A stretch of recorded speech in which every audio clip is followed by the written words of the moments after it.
आखिरी प्रयास। एक समय की बात है, एक राज्य में एक प्रतापी राजा राज करता था। एक दिन उसके दरबार में एक विदेशी आगंतुक आया और उसने राजा को एक सुंदर पत्थर उपहार स्वरूप प्रदान किया।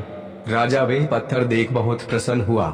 उसने उस पत्थर से भगवान विष्णु की प्रतिमा का निर्माण कर उसे राज्य के मंदिर में स्थापित करने का निर्णय लिया और प्रतिमा निर्माण का कार्य राज्य के महामंत्री को सौंप दिया।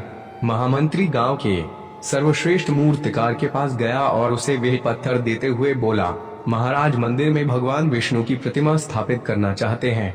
7 दिवस के भीतर इस पत्थर से भगवान विष्णु की प्रतिमा तैयार कर राजमहल पहुंचा देना। इसके लिए तुम्हें 50 स्वर्ण मुद्राएं दी जाएंगी। 50 स्वर्ण मुद्राओं की बात सुनकर मूर्तिकार खुश हो गया और महामंत्री के जाने के उपरांत प्रतिमा का निर्माण कार्य प्रारंभ करने के उद्देश्य से अपने औजार निकाल लिए। अपने औजारों में से उसने एक हथौड़ा लिया और पत्थर तोड़ने के लिए उस पर हथौड़े से वार करने लगा, किंतु पत्थर जस का तस रहा। मूर्तिकार ने हथौड़े के कई बार पत्थर पर किए, किंतु पत्थर नहीं टूटा। 50 बार प्रयास करने के उपरांत मूर्तिकार ने अंतिम बार प्रयास करने के उद्देश्य से हथौड़ा उठाया, किंतु यह सोचकर हथौड़े पर प्रहार करने के पूर्व ही उसने हाथ खींच लिया कि जब 50 बार वार करने से पत्थर नहीं टूटा तो अब क्या टूटेगा। वह पत्थर लेकर वापस महामंत्री के पास गया और उसे यह कह वापस कराया कि इस पत्थर को तोड़ना नामुमकिन है, इसलिए इससे भगवान विष्णु की प्रतिमा नहीं बन सकती। महामंत्री को राजा का आदेश हर स्थिति में पूर्ण करना था, इसलिए उसने भगवान विष्णु की प्रतिमा निर्मित करने का कार्य गांव के एक साधारण से मूर्तिकार को सौंप दिया।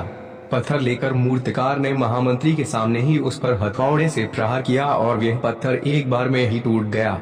पत्थर टूटने के बाद मूर्तिकार प्रतिमा बनाने में जुट गया। इधर महामंत्री सोचने लगा कि काश पहले मूर्तिकार ने एक अंतिम प्रयास और किया होता तो सफल हो गया होता और 50 स्वर्ण मुद्राओं का हकदार बनता। सीख मित्रों, हम भी अपने जीवन में ऐसी परिस्थितियों से दो चार होते रहते हैं। कई बार किसी कार्य को करने के पूर्व या किसी समस्या के सामने आने पर उसका निराकरण करने के पूर्व ही हमारा आत्मविश्वास डगमगा जाता है और हम प्रयास किए बिना ही हार मान लेते हैं। कई बार हम 1-2 प्रयास में असफलता मिलने पर आगे प्रयास करना छोड़ देते हैं, जबकि हो सकता है कि कुछ प्रयास और करने पर कार्य पूर्ण हो जाता या समस्या का समाधान हो जाता। यदि जीवन में सफलता प्राप्त करनी है तो बार बार असफल होने पर भी तब तक प्रयास करना नहीं छोड़ना चाहिए जब तक सफलता नहीं मिल जाती। क्या पता जिस प्रयास को करने के पूर्व हम हाथ खींच ले वही हमारा अंतिम प्रयास हो और उसमें हमें कामयाबी प्राप्त हो जाए। अगर इस चैनल पर नए हैं तो चैनल को सब्सक्राइब कर ले। अब वीडियो को एक लाइक कर दे। को कहानी कैसा लगा कमेंट करके जरूर बताएं। जल्द ही मिलते हैं किसी नेक्स्ट टॉपिक पर।